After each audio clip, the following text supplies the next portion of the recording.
사람이 만든 책보다 책이 만든 사람이 더 많습니다. 내비책방. 안녕하세요. 내비책방입니다. 오늘은 서가명강 시리즈 10번째 우리에게는 헌법이 있다 입니다. 이효원 지음 서울대학교 법학전문대학원 교수 21세기 북스입니다. 당신의 행복을 지키는 대한민국 핵심 가치 헌법 제1조 제1항 대한민국은 민주공화국이다. 자, 오늘의 서가명강 시리즈는 법에 관한 책입니다. 헌법. 헌법이라고 하면은 저에게는 조금 친근한 단어는 아닌 것 같습니다. 그러니까 법을 공부할 일이 많이 없기 때문인데 이런 속설이 있죠. 법과 친하면 좋을 게 없다. 이게 무슨 의미인가 하면 법을 논해야만 하는, 법을 따지고 논해야만 하는 그런 사건 사고에 휘말리지 마라. 그런 의미인 것 같습니다. 법 하지만 알고 있으면은 도움이 될 것 같고, 사실은 우리나라에서 살아가면서 우리나라의 법을 모른다는 것이 참 부끄럽네요. 저는 잘 몰랐기 때문에 좀 부끄럽긴 합니다. 그래서 오늘의 책을 통해서 헌법이 무엇인지 조금이나마 저는 알아갔으면 좋겠습니다. 여러분들은 법에 대해서 잘 아시겠지만 자, 이렇게 제가 잘 모르는 분야가 나올 때마다 항상 긴장이 좀 되고, 사실 제가 아는 것들이 많이 없습니다. 그래서 오늘도 저는 여러분들 덕분에 배워가는 시간입니다. 자, 이 책을 읽기 전에 학문의 분류부터 한번 소개하겠습니다. 이 책은 법학에 분류가 되어 있네요. 법학이란 강력하고 필수적인 사회 규범으로서 사회가 있는 곳에 늘 존재해온 법을 다루는 학문이다. 법질서와 현상을 연구하며 이론과 체계를 고찰한다. 일반적으로는 헌법, 민법, 상법, 형법 등을 대상으로 하지만 방법론적으로는 법 해석학, 법 철학, 법 사학, 법 정책학, 법 사회학 등 광범위하다.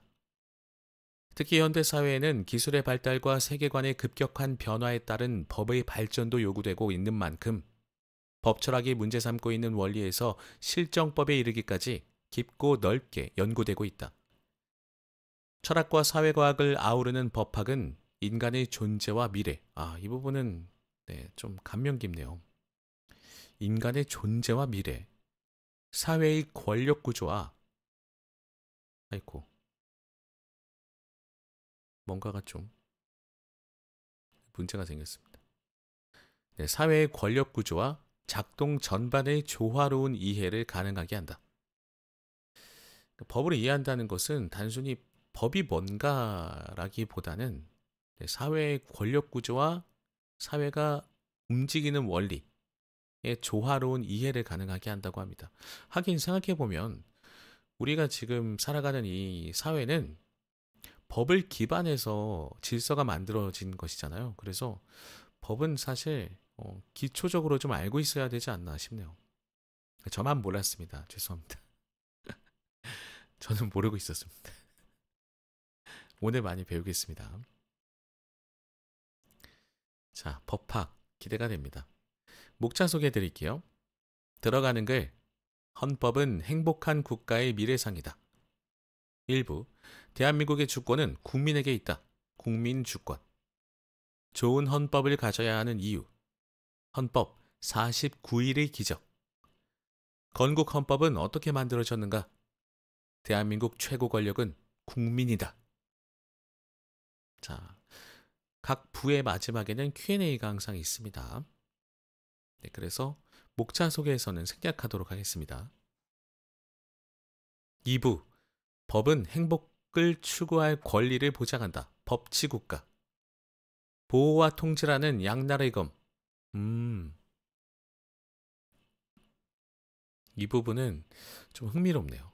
저는 사실 이 좋은 헌법을 가져야 하는 이유, 이 첫 번째 부분을 좀 여러분들께 같이 함께 하고자 했는데 가장 관심이 있는 이 제목이 아닌가 싶습니다. 보호와 통제라는 양날의 검. 이 부분은 꼭 한번 소개를 드리고 싶네요. 그러니까 누군가는 그렇게 얘기하잖아요. 법대로 하자. 그것은 내가 법 안에서 보호를 받고 있다라는 생각이 들기 때문이 아닐까요? 그러니까 그 법 안에서 내가 떳떳하다. 물론 그것에 대한 또 판결은 따로 있겠지만 그 당사자는 법대로 하자라고 얘기하는 이유가 아마 그것이지 않을까 싶습니다. 혹은 법을 집행하는 과정에서 내 자유라는 게 있는데 왜 날 억압하냐라고 하는 사람들도 있잖아요. 그런 의미에서는 이 보호와 통제라는 양날의 검, 이 주제가 굉장히 좀 흥미롭습니다. 저는 개인의 자유는 어쨌든 법을 지킴으로써 생긴다고 생각하기 때문에 나의 자유가 법 위에 있을 수는 없다고 생각하는 편입니다. 그렇게 되면 나뿐만 아니라 모두가 그렇게 행동을 할 테니까요. 네. 만약에 법에 좀 허술한 점이 있다면 법을 보완해서 그것을 개선해 나가는 게 더 좋은 방법이라는 생각을 하는데, 네.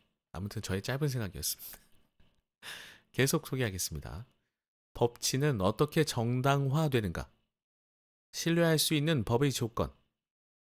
모든 국민은 법 앞에서 평등하다. 이것은 좀 동의하기 어렵습니다. 아직까지는 법이 그렇게 평등하게 이루어지는 것만은 아닌 것 같은데 모르겠습니다. 네네. 뭐 조금 더 개선됐으면 좋겠다는 그냥 바람이 있어요. 3부입니다. 우리는 자유민주적 기본 질서를 따른다. 자유민주주의. 법이라는 것은 민주주의를 의미하는 것이지도 않을까 싶네요. 서로 다른 생각들이 공존하는 방식, 민주주의. 개인이 욕망하는 본질적 가치, 자유. 인간다운 삶을 보장하는 헌법적 장치. 선을 구하기보다 악을 제거하라. 이 부분도 되게 재밌네요. 선을 쫓기보다는 악을 제거하는 것. 네, 저는 목차 소개를 드리면서 오늘 꼭 소개하고 싶은 부분이 정해졌습니다. 보호와 통제라는 양날의 검, 이것과 이 선을 구하기보다 악을 제거하라. 이게 무슨 의미일까요? 4부입니다. 대한민국은 평화적 통일을 지향한다. 평화와 통일. 통일이 되면 우리나라에 좀 많은 이득이 있지 않을까 저는 좀 그렇게 생각하는 편인데, 네. 왜냐하면은 많은 투자들이 대한민국에 이루어질 것이고 불안한 국제사회 속에서 우리가 좀 편안해지는, 저 나라는 평화로워라는 인식으로 바뀔 수 있는, 국가 경쟁력도 엄청나게 올라갈 것 같고 뭐 그렇습니다. 헌법의 궁극적 가치는 평화다. 국제사회 속에서 보는 우리 헌법의 과제. 구체적 삶의 조건, 평화권. 지금부터 준비해야 할 통일국가의 기초. 자, 이 책은 헌법을 다루는 법학책인데 통일국가를 작가분께서 얘기하고 계시네요. 통일에 관해서 얘기하고 계시는데 이유가 있을 것 같습니다. 어떤 의도로 이런 얘기를 하시는지. 통일이 되면은 헌법이 좀 또 고쳐져야 되지 않을까요? 갑자기 그런 생각이 드네. 나라의 모양이 바뀌기 때문에 그러니까 외형적인 것뿐만 아니라 내부에서도 내형적인 것도 많이 바뀔 것 같습니다. 그렇게 되면 또 다른 또 법을 만들어야 되긴 하겠네요.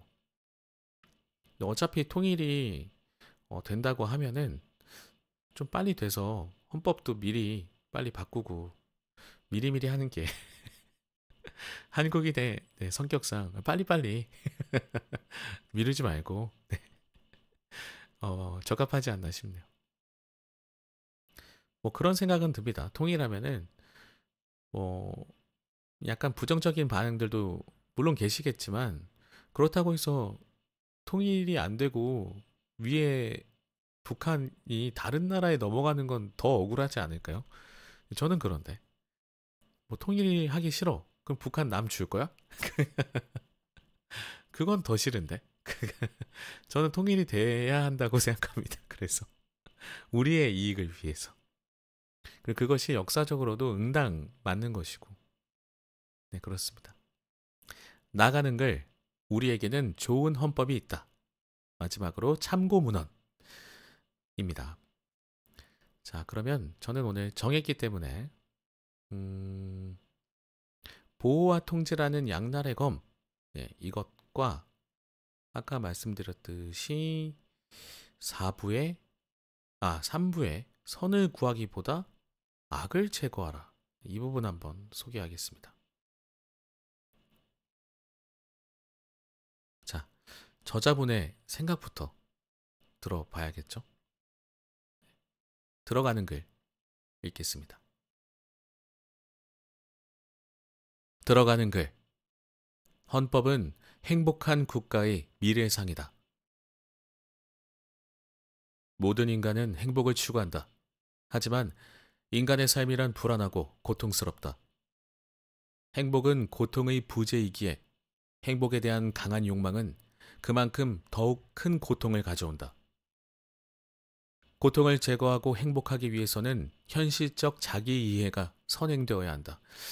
이 부분이 처음부터 굉장히 와닿습니다.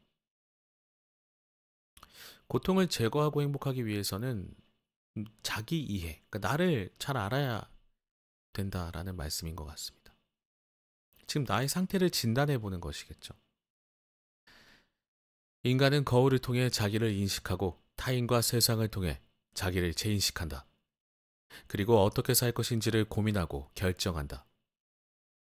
인간은 누구나 자기의 방식으로 철학하며 살아간다. 이 책은 대한민국이라는 국가를 헌법이라는 잣대로 살펴보기 위해 기획되었다. 성찰의 대상은 대한민국이고 그 거울은 헌법이다.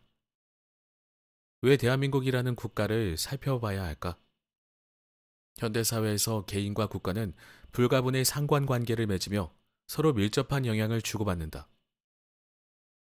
국민 없는 국가가 없듯이 국가 없는 개인도 상상하기 어렵다. 개인이 자신이 속한 국가를 이해한다는 것은 또 다른 자기를 발견하는 것이다. 그러니까 내가 속한 국가를 이해하려면 이 헌법을 알아야 되는 것이겠죠. 내가 지금 살아가는 대한민국을 살펴보는 것은 나의 실존, 즉 현실에서 구체적으로 드러나는 고유한 자기 발견을 위한 것이다. 이것은 나의 행복을 찾는 시작이기도 하다. 왜 헌법이라는 잣대로 살펴봐야 할까? 헌법은 국가의 기본적인 사상과 비전을 담고 있다. 개인이 어떻게 살 것인지를 철학하듯이 인공적인 인격체인 국가가 어떻게 유지되고 발전할 것인지를 고민의 규범으로 새겨야 한 것이 헌법이다. 행복한 국가의 미래상이 헌법인 것이다. 헌법은 대한민국의 현실적인 자기 이해를 위한 수단이자 기준이다. 대한민국을 제대로 이해하기 위해서는 현실을 인식하고 헌법을 통해 재인식하는 과정을 반복해야 한다. 이 부분도 밑줄을 긋겠습니다. 이거 처음 시작부터 제가 머리를 띵하게 만드는 그런 문장들이 너무 많네요. 이 책에서는 대한민국을 읽어내는 헌법적 가치를 4가지로 제시했다. 국민주권, 법치국가, 자유민주주의, 평화와 통일이 그것이다. 이러한 헌법적 가치를 통해 대한민국을 읽어가는 과정에서 개인, 국가, 헌법의 상관관계를 고민하게 될 것이다. 국가가 또 다른 자기이고 헌법이 국가를 들여다보는 규범적 기준이라면 자연스럽게 다음의 2가지 질문이 떠오르게 된다. 첫째, 국가에 대한 사랑, 즉 애국은 무엇을 의미할까? 국가를 사랑하는 것이 가능할까, 필요할까, 그리고 가치로 올까? 인공적 인격체인 국가를 자기 실존의 필수적 부분으로 이해한다면 인간에 대한 사랑으로 치환할 수 있다. 인간은 이기적인 본능을 가지고 있어 믿을 수 없는 존재다. 하지만 인간을 믿는다는 것과 사랑한다는 것은 다른 차원이다.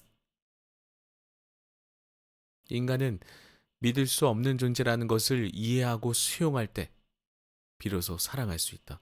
아, 참 이거는 네, 저만 감탄사가 나오는지 모르겠는데 네, 믿음과 사랑은 다른 차원의 의미라고 말씀하시면서 인간은 믿을 수 없는 존재라는 것을 이해하고 수용할 때 사랑할 수 있다.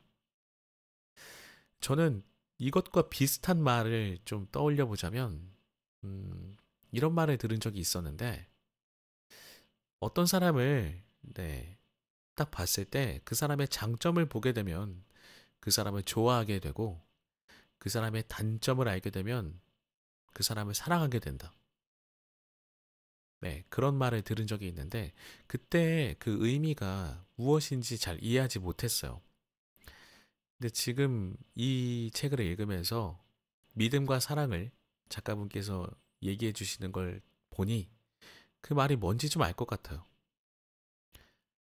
좋아하는 것과 사랑하는 것, 믿음과 사랑, 이것의 차이가 조금 다르다. 많이 다르다. 결국에 사랑은 믿음을 감싸 안을 수 있을 것 같네요. 근데 그렇게 감싸 안으려면 좋은 것만 받아들일 수는 없다는 거죠. 자, 계속 읽어보겠습니다.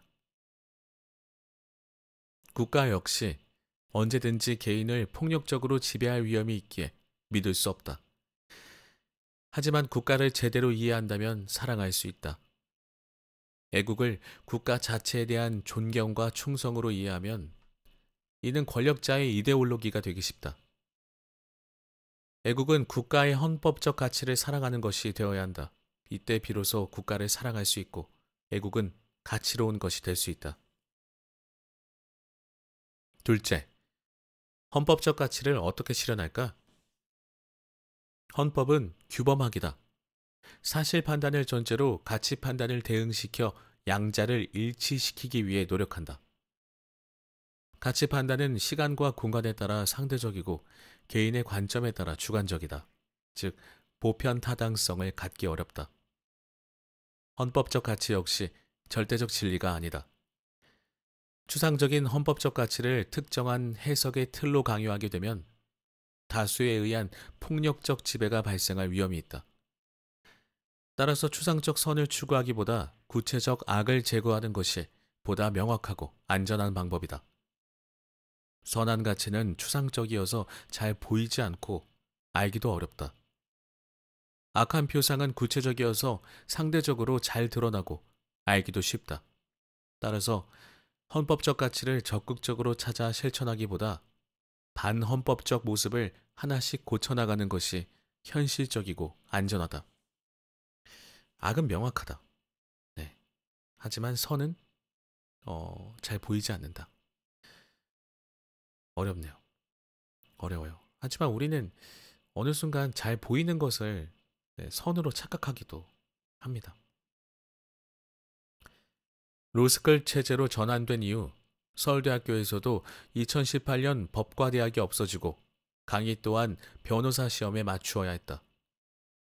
때문에 강의실에서 학생들에게 헌법에 대한 내 생각을 진솔하게 나눌 여유가 부족했고 이 점이 늘 아쉬웠다. 이 책은 헌법을 공부하고 강의하면서 고민하고 느낀 것을 정리해 요약한 것이다. 특히 평화와 통일에 대해서는 그동안의 연구 성과를 책으로 정리한 통일법의 이해와 평화와 법을 참고로 했다. 아, 통일법도 있겠네요. 역시 법 안에 통일에 관한 헌법들도 있을 것 같아요. 있겠죠? 좀 궁금해졌습니다. 여기에서 검사로 근무하면서 몸으로 공부한 것이 녹아있고 대한민국 헌법과 현실에서 드러난 졸렌과 자인의 괴리를 어떻게 해소할 것인지에 대한 사유가 가미되어 있다. 이 책이 발간될 수 있도록 학문의 길로 인도해 주신 김철수 선생님과 성낙인 선생님께 깊이 감사드린다. 아울러 서가명강을 기획하고 책의 편집과 출간을 도와주신 장보라 팀장을 비롯한 여러분들께도 감사드린다. 이 책이 나와 독자에게 자신을 성찰하고 내일을 꿈꿀 수 있는 또 하나의 생각거리로 남겨지길 기대한다. 생각거리, 이 말도 너무 좋습니다. 2020년 5월 이효원. 네, 저는 그 프롤로그를 이래서 읽습니다. 들어가는 글을 항상 읽는 이유가 이런 것 때문이에요. 이 책을 왜 쓰셨는지, 이 작가분이 어떤 의도와 생각을 가지고 계신지. 사실 어떤 사람을 만났을 때 그 사람의 생각을 들어봐야 그 사람이 어떤 사람인지 알잖아요. 이 책의 내용을 들어가기 전에 들어가는 글이 얼마나 중요한지 저는 항상 생각합니다. 자, 그럼 본문으로 들어가 보도록 하겠습니다. 오늘 소개해드릴 본문 주제는 뭐였지? 보호와 통제라는 양날의 검. 네, 실시간으로 진행하다 보니까 저 혼자 하다 보니까 죄송합니다. 네. 나름 빨리빨리 반응한다고 생각하는데 빨리빨리 대처한다고 생각하는데 아직 좀 어렵습니다. 보호와 통제라는 양날의 검과 선을 구하기보다 악을 제거하라. 들어가는 글에서 작가분께서 말씀하셨죠. 선은 약간 불분명해요. 잘 안 보이는데 악은 뚜렷하게 보이기 때문에 아마 이런 주제로 또 글을 쓰시지 않았나 싶네요. 그러니까 이래서 들어가는 글을 꼭 봐야 합니다. 자, 본문 소개하겠습니다. 보호와 통제라는 양날의 검. 법치의 양면적 의미. 국가 권력은 본질적으로 폭력적 속성을 가지지만 일정한 조건을 갖춘 경우에는 그 행사가 정당화된다. 법치는 국가 권력의 정당화 조건 중 하나다. 법치란 사전적으로는 법에 의한 지배를 말한다. 사람에 의한 지배, 즉 인치가 아니라는 것이다. 인간은 오랫동안 왕이 지배하는 세계에서 살았지만 왕도 인간이며 인간이란 본질적으로 믿을 수 없는 존재다. 인간은 누구나 스스로를 보존하고 확장하려는 욕망을 가지고 있기 때문이다. 법치에는 보호와 통제라는 두 가지 양면적인 가치가 함께 상존해 있으며 이는 개인과 국가라는 두 주체의 관점에서 각각 살펴볼 수 있다. 먼저 개인의 입장에서 주권자인 국민에게 법이란 자신의 자유와 권리를 보호해주는 안전장치다. 개인은 사적 영역에서 자신의 자율적인 선택에 따라 타인과 관계하며 그에 대해 스스로 책임을 진다. 사적 영역에서 사적 자치에 따른 자율적 질서가 유지될 수 없을 때 국가가 관여해 법적 수단을 통해 개인의 자유와 권리를 보호한다. 자, 이 부분은 조금 밑줄을 긋겠습니다. 사적 영역에서 사적 자치에 따른 자율적 질서가 유지될 수 없을 때라고 합니다.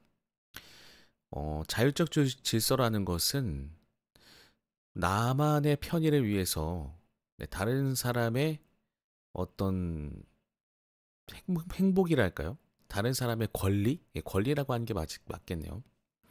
다른 사람이 누려야 하는 권리를 내가 침범했을 때 그것을 국가가 관여해서 보호한다는 것입니다. 결국에는 나만 쫓아고 살 수 있는 세상이 아닌데 요새 뭐 뉴스라든지 이런 것들을 볼 때 나만의 편의를 위해서 사시는 분들이 가끔 눈살을 찌푸리게 하죠. 특히 개인이 국가와 관계를 맺을 때 법치는 국가 권력으로부터 개인을 보호하는 수단이 된다. 개인은 강력한 권력을 지닌 국가에 의해 자유와 권리를 침해당할 가능성이 크다. 국가는 보이지 않는 관념이고 관념적이고 추상적인 기관이지만 국가 권력을 최종적으로 행사하는 것은 결국 사람이다. 따라서 국가 권력을 행사하는 사람 혹은 국가 기관은 이를 남용하기 쉽고 이에 따라 개인의 기본권이 침해될 위험이 커진다. 이러한 경우에 법은 국가 권력의 행사를 통제함으로써 국가 권력으로부터 개인의 자유와 권리를 보호한다. 저는 좀 다르게 생각했던 것 같습니다. 법이라는 게 국가가 정해놓은 규칙같이 느껴져서 그것이 오히려 국가의 권력의 국가가 가진 권력의 힘의 원천이라고 생각을 했는데 꼭 그렇지만은 않습니다. 우리의 자유와 권리를 이 법을 통해서 국가 권력을 견제할 수 있다는 것이네요. 헌법의 소중함이 다시 한번 좀 느껴지게 됩니다. 다른 한편으론 법은 개인의 자유를 제한하는 통제 장치이기도 하다. 사회적 존재인 개인은 자신의 자유와 권리만 주장할 수 없다. 자신의 자유와 권리가 타인의 자유와 권리를 침해할 수 있으므로 국가 공동체를 유지하기 위해서는 개인을 통제할 수밖에 없다. 자, 이 부분도 밑줄을 긋겠습니다. 딱 나오네요. 자신의 자유와 권리만 주장할 수는 없습니다. 이것이 질서를 유지하는 방법이기 때문에 그렇습니다. 이에 따라 국가는 법을 통해 합리적인 범위에서 개인을 통제하는 것이 정당화된다. 법을 제정한 것은 주권자인 국민이지만 이 부분은 너무 와닿네요. 마음이 찡해집니다. 법을 제정한 것은 주권자인 국민입니다. 현실에서 개인은 국가 권력의 대상이자 객체이기도 한 것이다. 이와 같이 개인은 법으로부터 보호받는 것과 동시에 통제를 받기도 한다. 이는 국가의 입장에서도 마찬가지다. 국가는 법을 통해 자신의 권한을 행사하고 의무를 이행한다. 법에 의해 국가의 권한 행사와 의무 이행은 정당화되고 법의 이름으로 국가는 권력을 효과적으로 행사한다. 법은 국가의 권한 행사를 보호하는 안전장치인 것이다. 이와 동시에 법은 국가에 대해 통제장치의 역할을 한다. 특히 헌법은 권력 분립의 원칙에 따라 국가기관을 구분하고 그 권한 행사의 방법과 절차 등을 마련하고 있으므로 국가는 이를 위반해서는 안 된다. 이를 개인과 국가의 관계에서 다시 보면 법이 국가를 보호할 때 개인은 통제를 당하며 반대로 법이 국가를 통제할 때 개인은 보호를 받게 된다. 이처럼 법치란 양면으로 이루어진 칼과 같다. 하지만 법치의 핵심은 개인의 자유와 권리를 보호하고 국가기관의 권력 행사를 통제하는 것에 있다. 이 책은 제가 읽으면서 계속 생각이 많아져서 딴 생각을 낭독하면서 자꾸 딴 생각을 하게 돼가지고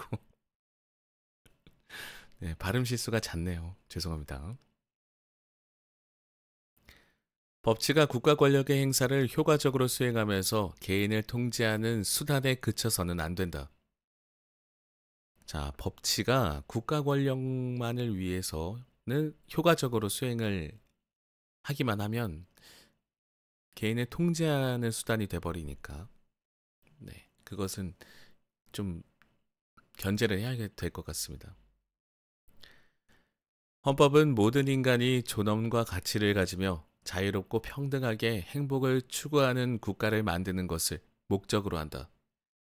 이에 따라 인간이 자유와 권리를 안정적으로 보장받고 행복하게 살아가기 위해서는 사람의 지배가 아닌 법의 지배가 필요하다는 개념이 역사 속에서 점차 확립되었다. 왕의 지배가 아닌 법의 지배. 즉, 헌법의 목적을 달성하기 위해서는 인치를 포기하고, 인치는 사람의 지배인 것이죠. 법치로 나아가야 한다는 합의가 이루어진 것이다. 인치에서 법치로. 법치가 처음부터 국가의 정치 철학이었던 것은 아니었다. 법치는 국가 발전의 역사적 과정에서 최선의 통치 방식이라 여겨지지 않았으며 적극적으로 채택받지도 못했다. 인간에 대한 불신을 전제로 한 소극적인 차악의 선택이었다. 그러니까 이것도 완벽한 해결책은 아닐 수 있다라는 것이죠. 차악이니까. 인류는 오랫동안 왕의 지배, 즉 인치 아래에 있었다. 사실 국가를 경영한다는 것은 매우 어려운 일이다. 한 국가의 지도자는 전쟁이나 세금 등 현안에 대한 해결 능력뿐 아니라 세계에 대한 넓은 관점과 인간에 대한 사랑, 사물을 꿰뚫어보는 직관 등을 고루 갖추어야 한다. 이러한 측면에서 플라톤이 철인 정치를 이상적인 국가 경영으로 보고 철학자가 국가를 다스려야 한다고 주장한 것은 이해할 만하다. 그런데 문제는 왕 또한 사람이라는 것이다. 사람은 결코 믿을 수 없는 존재다. 왕은 종족 보존과 확장의 욕망에 따라 왕위를 세습하게 되고 이를 통해 이루어진 왕조는 결국 지혜롭지 못한 왕에 의해 파멸을 맞고 만다. 아무리 훌륭한 왕이라고 하더라도 그 아들 또한 훌륭하리라는 보장이 없기 때문이다. 이처럼 역사 속 왕 대부분은 권력을 위해 타인을 폭력적으로 지배했고 이를 보존하고 확장하기 위해 대대로 왕의 자리를 물려주어 세습하도록 했다. 고대 중국에서 선양을 통해 왕을 정한 것이다. 로마에서 왕정을 폐지하고 공화정을 채택한 것, 그리고 로마 제국에서 황제가 양자를 통해 왕위를 계승하도록 한 것은 모두 세습을 통한 왕정이 위험하다는 것을 인식하고 국가를 보다 안정적으로 이끌어가기 위한 대안이었다. 개인의 삶이 왕에 의해 좌우되는 인치는 백성을 불안하게 만들 수밖에 없다. 개인은 폭력적 지배에 시달리거나 언제든지 폭력적으로 지배될 가능성에서 벗어날 수 없기 때문이다. 조선시대에 재상 중심의 국가 시스템을 마련한 것도 인치의 위험성을 최소화하기 위한 것이었다. 태조 이성계와 함께 조선의 정치 시스템을 구축한 정도전이 이상적으로 생각한 나라는 재상 중심의 나라였다. 선대에 훌륭한 왕이 있었더라도 세습을 하다 보면 자격을 갖추지 못한 인물이 왕의 자리에 오를 위험이 발생한다. 이를 대비해 관료 제도를 통해 훌륭한 재상을 선발하고 양성하고자 한 것이다. 즉, 왕이 나라를 다스리지만 실질적인 의사결정의 권한은 재상을 중심으로 한 관료들이 갖는 나라를 만들고자 했다. 자, 이런 제도조차도 결국 인간이기 때문에 힘을 가진 재상들이 또 섭정을 하는 그런 가슴 아픈 역사들의 한 페이지들이 있죠. 결국 인치는 너무 불안정하다라는 모습을 좀 볼 수 있는 것 같습니다. 이는 법치와 일맥상통한다. 사람에 대한 불신에서부터 시작해 전적으로 사람에 의해서만 지배받지 않는 정치 매뉴얼을 만든 것이다. 이에 따르면 왕이 바뀌어 무능한 왕이 즉위하더라도 훌륭한 재상이 있는 이상 최소한 멸망하는 것만은 피할 수 있게 된다. 조선은 유교 이념에 따라 왕도 정치를 이상으로 삼았지만 현실적으로는 재상이 중심이 되어 국가를 경영하는 정치 시스템을 만든 것이다. 이와 같이 왕에게만 의존하지 않는 재상 중심의 정치 시스템은 500년이 넘는 기간 동안 왕조를 유지하도록 하는 원동력이었다. 조선이 선조 때의 임진왜란과 인조 때의 병자호란을 겪고도 멸망하지 않은 것은 조선이 전적으로 왕의 국가만이 아니었기 때문이었다. 하지만 이러한 시스템이 붕괴하는 순간 국가는 패망의 길로 접어들고 만다. 조선 후기의 영조와 정조는 국가를 사회경제적으로 꽃피우게 한 훌륭한 왕이었으나 이들이 조선을 망하게 한 요인이라는 평가도 있다. 이들은 국가의 어려운 문제를 직접 처리하고 임금이 모든 정사를 보살핀다는 의미의 만기 칠남의 정치를 통해 국가 부흥을 이루었다. 잦은 순행과 신문고 등을 통해 직접 국민과 소통하기도 했다. 하지만 이는 법치의 기능을 약화시켰으며 정조의 갑작스러운 죽음으로 국가 경영의 시스템이 붕괴해 결국 패망의 길로 접어들게 되었다는 것이다. 왕으로서 훌륭한 선정을 베풀었더라도 인치에 의해 나라를 다스리던 왕은 자리에서 물러나는 순간 나라를 혼란으로 이끌고 만다. 조선은 100여 년 동안 법치의 기능이 상실되었고 결국 역사 속으로 사라지고 만다. 아리스토텔레스는 삶의 목적은 행복이고 행복은 공적 영역인 폴리스와 사적 영역인 오이코스가 조화로울 때 가능하다고 했다. 이때 공적 영역인 폴리스는 정치, 사적 영역인 오이코스는 가정 및 경제 영역을 말한다. 공적 영역의 정치적 폴리스는 이성에 의해 지배하는 폴리테이아, 즉 국가가 되어야 하며 이는 법에 의한 통치를 의미한다. 루소 또한 국가는 인민의 일반 의사에 의해 운영되어야 하며 일반 의사는 법의 제정을 통해 드러난다고 했다. 인간 본성에서 찾는 법치의 목적. 국가는 사회 구성원들이 가치와 이해관계에 대해 소통하고 형량과 조정을 통해 합의한 결과를 법의 형식으로 도출한다. 이러한 의미에서 법의 본질은 서로 다른 생각과 생활 방식이 공존하는 기술이라고 말할 수 있다. 국가는 정치 권력이 작동하는 시스템이며 국가 권력은 최고법인 헌법에 의해 정당화되고 통제된다. 헌법은 모든 인간이 자유롭고 평등하게 행복을 추구하면서 살 수 있는 국가를 지향하며 이는 개인의 자유를 보장하고 사회적 정의를 실현함으로써 건설될 수 있다. 그러나 국가 공동체에서 모든 개인이 자유를 완전하게 누리는 것은 불가능하다. 자신의 자유가 타인의 자유를 침해할 수 있기 때문이다. 국가는 이질적인 사람들의 집합체다. 국가를 구성하는 사람들이 서로 다른 생각과 이해관계를 갖는 것은 엄연한 현실이고 당연한 것이기도 하다. 개인은 인간이라는 점에서 공통적이지만 누구나 타인과 다르다. 자인의 관점에서 사람은 결코 동일하지 않고 동일할 수도 없으며 동일해서도 안 된다. 이러한 의미에서 인간은 평등하지 않다. 네. 그러니까 평등을 조금 색다른 시선으로 바라볼 수 있는 문장인 것 같습니다. 사람은 결코 동일하지 않고 동일할 수도 없으며 동일해서도 안 된다. 이러한 의미에서 인간이 평등하지 않다.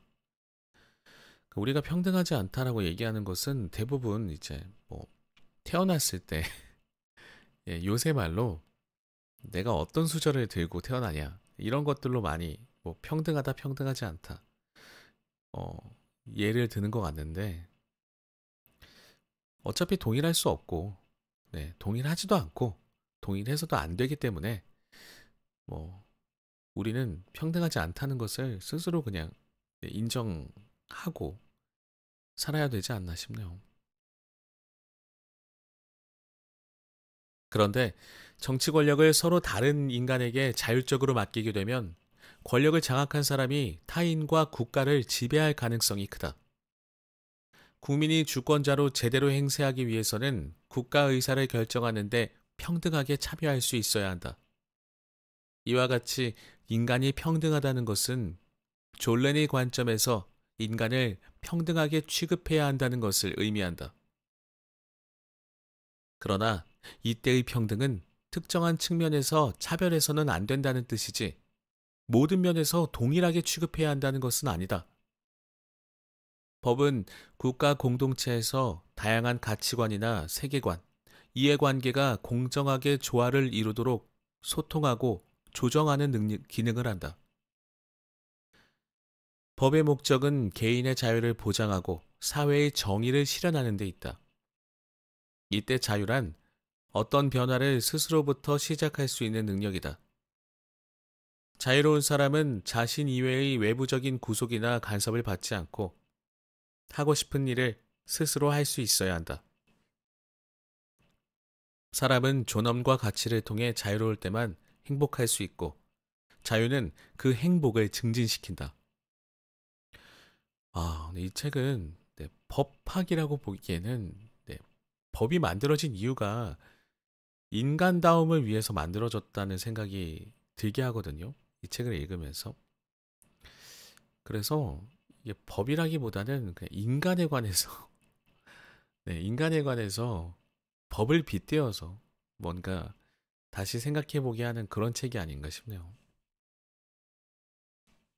한편 정의란 국가의 재화나 용역 등 가치를 공정하게 배분하는 것을 말한다.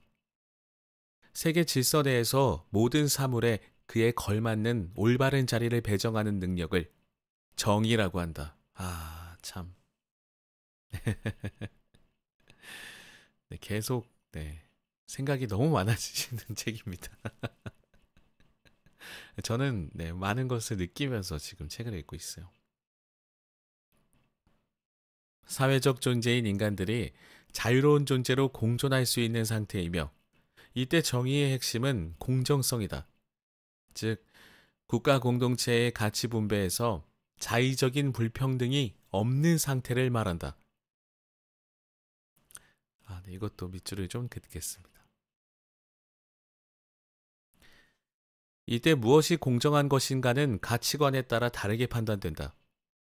국가의 가치를 형식적으로 똑같이 나누어 갖는 것이 공정한 것은 아니다. 일반적으로 공정한 가치 분배란 자신이 기여한 만큼 가져가는 것을 의미한다. 이는 자본주의의 핵심이며 사회주의에서도 동일하다. 하지만 사회주의는 자본과 관련해 기여한 만큼에 대한 해석을 자본주의와 달리 이해한다.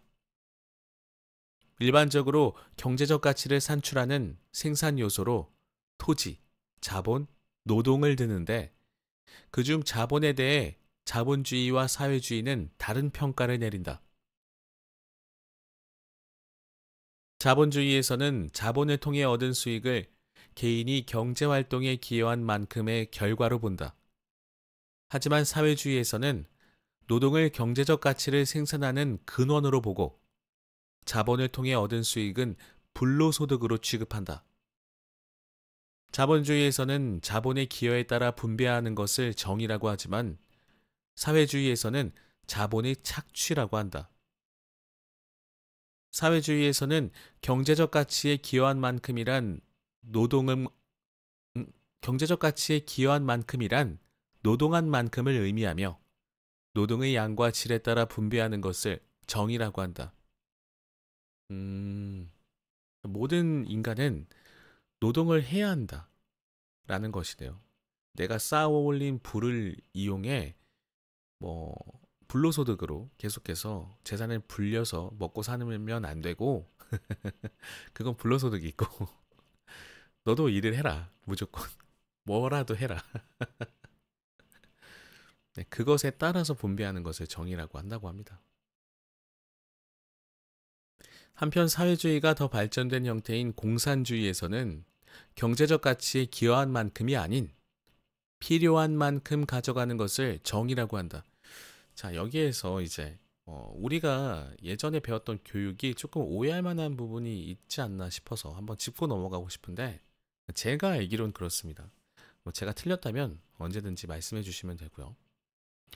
사회주의와 공산주의가 동일시되는 경향이 좀 있어요. 제가 아는 뭐 유럽의 많은 복지 국가들은 사회주의를 택한 국가들이 많은 것으로 덜어 있는 것으로 알고 있거든요. 그러니까 앞서 말했듯이 이 책에서 얘기하듯이 어, 불로소득으로 취급한 그런 돈들은 많이 걷어서 세금으로 사람들에게 공평하게 기여한 만큼 그 혜택이 돌아갈 수 있도록 복지 정책을 통해서 실현시켜 주는 것인데 사회주의라고 하면은 다 나쁘다고만 생각하시니까 한번 이런 말씀도 드려봅니다. 자, 공산주의에서는 경제적 가치에 기여한 만큼이 아니라 필요한 만큼만 가져가는 것을 정의라고 한다고 합니다. 사회주의는 다릅니다. 사회주의는 노동한 만큼 노동의 양과 질에 따라서 분배하는 것을 정의라고 한다고 합니다. 이런 생각을 좀 해보시면 어떨까요?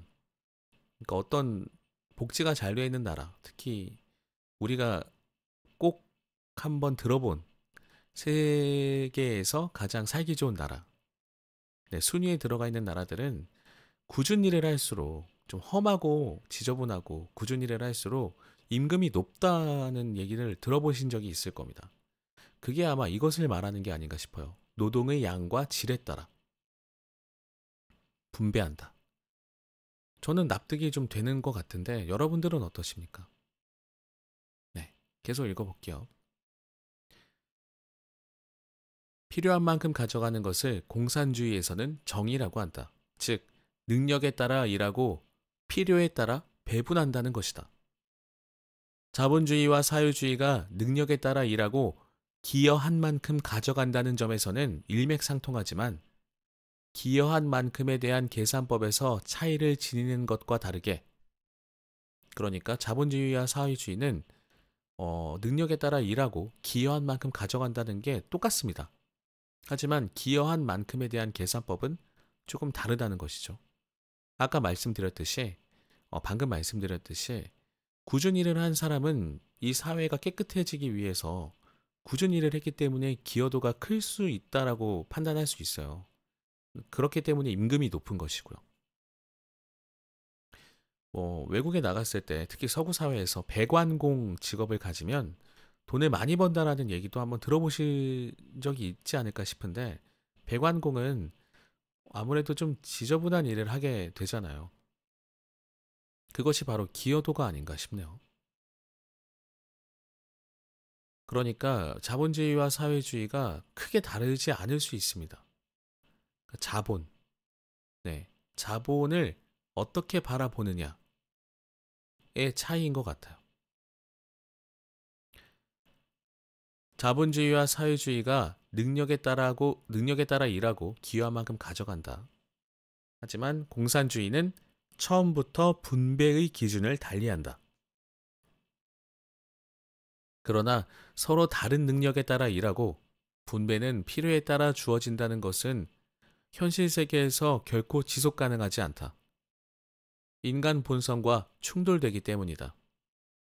자, 이것을 조금 해석해 보자면 예를 들어서 방금 말씀드린 쓰레기 청소나 배관공 같은 옷이 좀 손에 좀 더러운 것들을 묻히는 일을 했어요. 어떤 사람은. 근데 어떤 사람은 행정기관에서 복사하는 일만 했단 말이에요. 그러니까 손에 묻히는 것은 없잖아요. 좀 상대적으로 편할 수 있죠. 청결함을 유지할 수 있으니까. 그렇게 서로 다른 능력에 따라 일을 했는데 분배는 필요한 만큼만 준다는 거죠. 내가 4인 가족이면 4인 가족 먹을 만큼만 받는 거야. 그러니까 당연히 꾸준히 일을 하는 사람은 하기 싫겠죠. 나는 왜 이렇게 지저분한 거 맨날 묻히고 온 몸에 오물을 뒤집어 쓰고 일해야 돼? 어차피 똑같이 받는데 나도 가서 복사기 앞에서 복사할래. 이렇게 될 것 같아요. 그것이 바로 인간 본성과 충돌되기 때문이다. 법치는 국가를 전제로 하며 법은 도덕이나 윤리와 달리 국가 권력과 관계한다. 즉, 법치는 자의적이고 폭력적인 지배를 배제하고 국민 의사에 따라 제정된 법에 의해 이성적 지배를 요구하는 통치 원리다. 국가는 법을 통해 자신의 권력을 행사하고 법은 국가기관에 권력을 부여하고 그 행사를 정당화시킨다. 법은 국가 권력을 행사하는 수단이지만 동시에 국가 권력은 법의 목적을 실현하는 수단이기도 하다. 국가 권력은 법의 목적에 부합하고 이를 실현하기 위해 행사되어야 하기 때문이다. 이와 같이 법과 국가 권력은 서로에게 목적이자 수단으로 존재하면서 상관관계를 맺고 있다. 권력이란 자신의 의지를 타자의 의사에 반하면서 관철시킬 수 있는 힘이기에 본질적으로 폭력적이다. 자, 이 부분도 밑줄을 좀 긋겠습니다. 법은 폭력적일 수밖에 없습니다. 그래서 이것을 잘 다루어야 하는 것 같습니다. 현대사회에서 가장 강력한 권력체인 국가 권력은 사람에 의한 지배든지 법에 의한 지배든지 폭력적인 속성을 가진다. 이때 법이 국가 권력의 폭력성을 통제하면서도 국가 권력을 효율적으로 행사하기 위한 수단으로 기능한다. 따라서 국가 권력이 법에 따라 행사되는 경우에도 정당성이 인정될 뿐이지 폭력적인 속성이 사라지는 것은 아니다. 법 역시 폭력적인 속성을 가질 수밖에 없다. 법과 충돌되거나 모순되는 경우에는 법적 의지가 우선적으로 적용되기 때문이다. 그렇다면 본질적으로 폭력적인 법은 어떻게 정당화될 수 있을까? 폭력에도 선한 폭력이 있고 악한 폭력이 있으므로 법의 폭력은 선한 폭력이라고 말할 수 있을까? 선한 폭력이란 그 자체가 형용 모순은 아닐까? 폭력적인 성격을 가진 법이 정당화되는 근거 역시 국가 권력과 마찬가지로 세 가지 측면에서 찾을 수 있다. 첫째, 절차적 측면에서 주권자인 국민이 법의 제정에 대해 동의했다. 둘째, 내용적 측면에서 법이 개인의 자유를 보장하고 국가 공동체의 안전과 평화를 유지한다. 셋째, 통제적 측면에서 법의 실효성을 확보하고 법의 제정, 집행, 해석 및 적용에 책임을 지을 수 있다. 법치의 한계는 바로 여기에서 설정된다. 법에 의한 지배와 법의 지배. 법치는 영국에서 의회가 중심이 되어 절대 왕정을 극복하는 과정에서 형성되었다. 의회가 재정권과 입법권을 확보하면서 왕이라도 법에 복종해야 한다는 원칙이 확립된 것이다. 그 이후 의회가 행정권과 사법권도 가져오면서 왕이 아닌 의회가 실질적인 권력을 가지게 되었다. 의회는 절대 왕정을 극복하는 과정에서 의회가 원래부터 가지고 있던 특권을 자연법적 권리라고 주장했다. 또한 관습적으로 인정되어 온 자유와 권리를 왕으로부터 보호하기 위해 보통법이 절대 주권 우위에 있으며 법 앞에는 모든 사람이 평등하다는 것을 확인했다. 그 배경에는 의회가 사회계약에 따라 선출된 국민의 대표이며 입법권을 가짐으로써 국민 주권을 실현한다는 논리가 깔려 있었다. 자, 이 부분이 좀 밑줄을 그어야 되겠습니다. 배경에는 의회가 사회계약에 따라 국민의 대표로 뽑혔죠. 그래서 국회의원인 거죠. 입법권도 가졌죠. 국민 주권을 실현한다는 논리가 깔려 있었는데 국민 주권을 위해서 일하는 국회의원들을 보면 박수를 쳐줘야 하지만 그렇지 않은 국회의원들이 생각보다 좀 많더라고요. 생각보다 좀 놀랄 정도로 많다는 것을 점점 더 잘 알게 되는 것 같습니다. 오늘의 책 우리에게는 헌법이 있다는 여기까지 일단 소개를 해볼게요. 생각보다 꽤 많은 부분을 소개해드렸고 여러분들이 이 책을 꼭 읽어보셨으면 좋겠습니다. 저 개인적으로는 제가 모르는 부분을 읽을 때 굉장히 흥분되고, 네, 생각도 많아지고 그러거든요. 제 생각들에 대해서 뭐 어떤 지식적인 설명을 하기에는 많이 부족하지만 그 부족한 부분을 네, 저는 이 책을 통해서 좀 배우게 된 것 같아서 너무 좋았습니다. 네, 책 강력하게 좀 추천을 드리면서 네, 우리에겐 헌법이 있습니다. 그래서 이 법이 잘 집행되도록 끝까지 견제하고 감시해야 하는 게 또 우리의 몫이 아닌가 싶네요. 왜냐하면 인간은 불완전한 존재이기 때문이죠.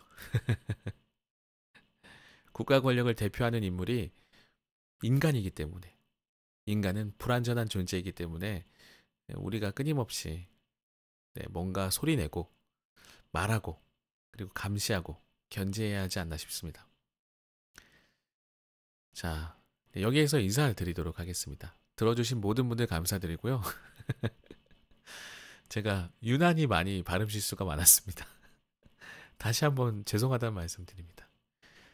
전 다음 시간에 또 재미있고 유익한 책으로 인사드리도록 하겠습니다.